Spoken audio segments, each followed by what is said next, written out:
Good evening, bats and ghouls. Miss Mortis here. This evening I thought I would just do a little something random just because I haven't made a video in a while, and it would, I don't know, I guess maybe help you guys get to know me a little bit better and some of the things that I enjoy.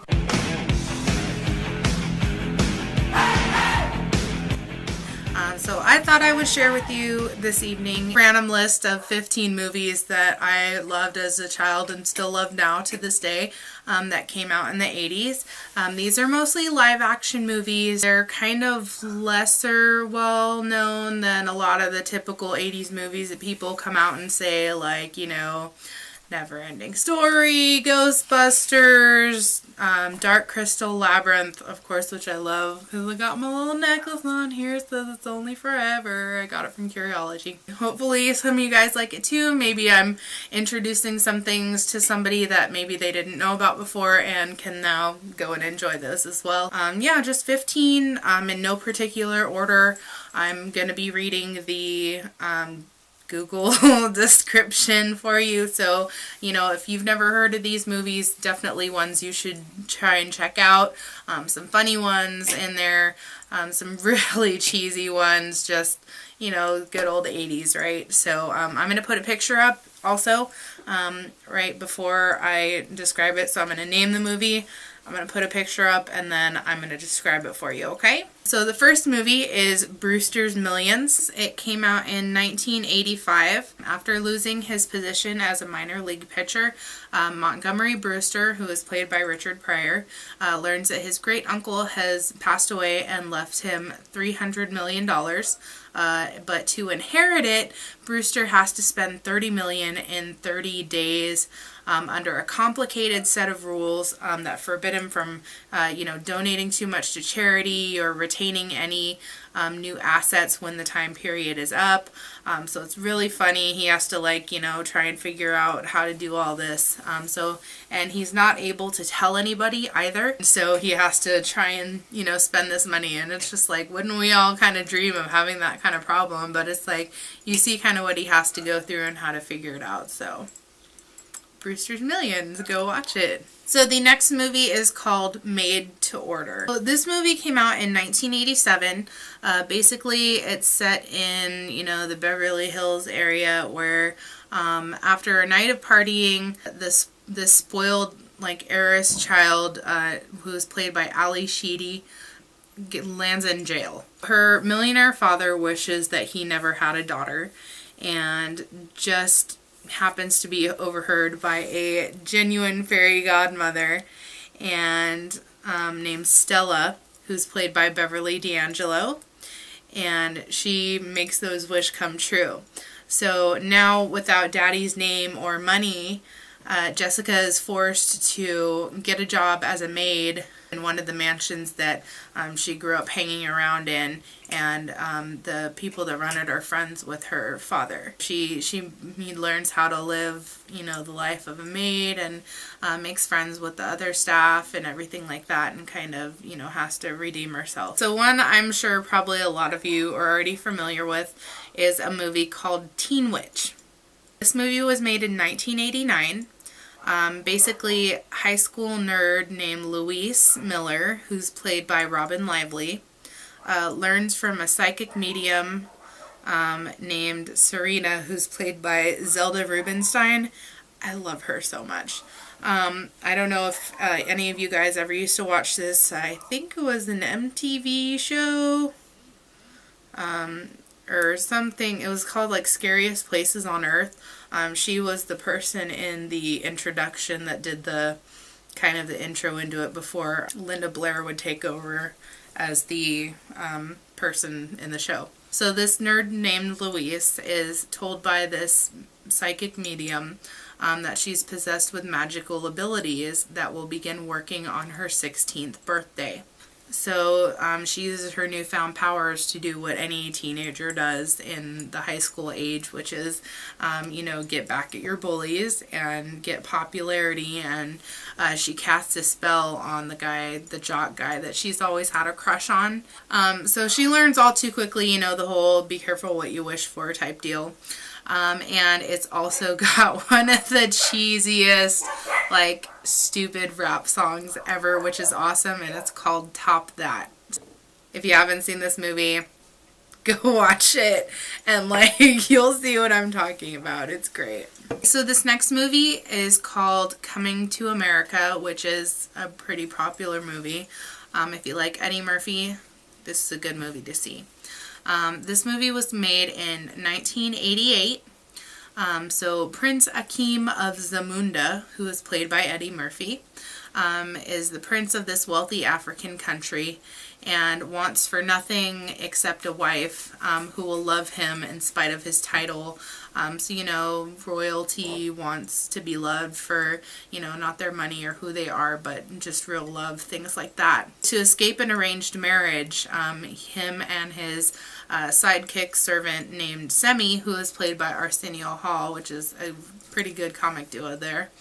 They fly to New York, Queens, so he can find his bride. They disguise themselves as foreign students and they get jobs at like a fast food restaurant. And, you know, they kind of discover themselves and get into some trouble and finds his love. But it's funny. So the next movie is called Trading Places.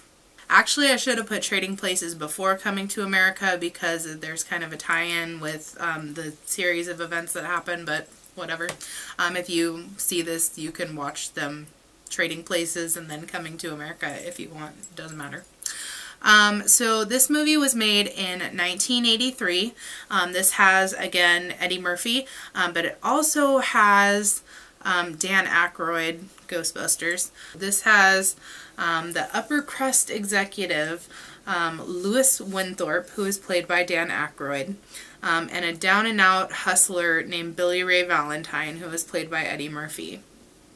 They're the subject of this bet set by successful brokers named Mortimer, who's played by Don Amici, and Randolph Duke, who's played by Ralph Bellamy. Dan Aykroyd's character is employed by the Dukes, and Winthorpe is framed. That's Louis Winthorpe. So Louis is framed by the brothers for a crime that he didn't commit. And with the siblings then installing this hustler character, you know, as part of this bet to be like, okay, well, if we take this guy off the street and put him in this better situation, is he going to be a better person? And then likewise, if we take this guy in a better situation and put him on the street, like how will the roles reverse? Will they, you know, is it a nature versus nurture situation, or will they stay themselves just in these bad situations? So kind of like their own little social experiment. And so they switch these two out, and when Louis and Valentine uncover the scheme, they set out to turn the tables on the Dukes. Okay, so this next little treasure is called The Pirate Movie. So this movie came out in 1982.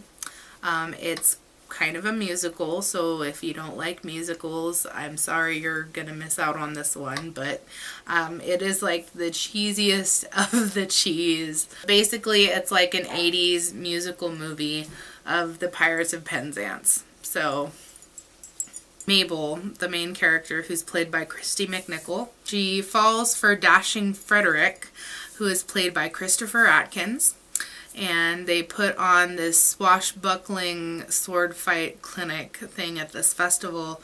So they're supposed to go hang out later somehow, but the sisters kind of usurp that outing, and she gets knocked out trying to like get back to them.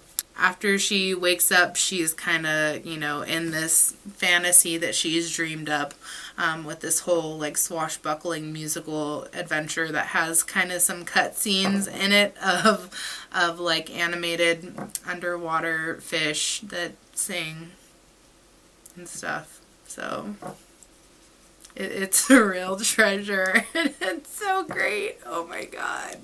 But you have to see it to believe it. It's amazing. It's great. So yeah, a pirate movie. Next movie is called History of the World Part 1. So anyone that is a Mel Brooks fan will be a fan of this movie. It's great. Human history is traced through a series of vignettes beginning with cavemen awestruck by their own magnificence. Then Moses, played by Mel Brooks. So Mel Brooks is sprinkled like throughout these as like the main characters, things like that. So Mel Brooks receives the tablets containing the 15 commandments, and Emperor Nero, who's played by Dom DeLuise, presides over a madcap Rome with his wife, Nympho, who's played by Madeline Kahn. Jumping ahead, the Spanish Inquisition softens repression with song and dance, and a few centuries later, Madame Defarge, Cloris Leachman, is fomenting revolution in France. It covers a bunch of different time periods, but it's so funny. So definitely check out History of the World Part 1. Okay, a lot of you will know this movie. Elvira, Mistress of the Dark. This movie was made in 1988. Basically, Elvira is doing her show, the movie Macabre, on this TV, this local like TV station or whatever, and some big, rich Texan guy buys it out and thinks he can get down and dirty with Elvira. She quits and she wants to do her own show in Las Vegas, but they want her to cough up some of her own money, which she doesn't have, and miraculously at the same time she gets this telegram noting that her aunt has passed away and she's the only beneficiary. So she goes to Falwell, Massachusetts to, pick up this inheritance. But she's having a hard time, getting the townspeople to like her, and antics ensue, and it's Elvira, you know this.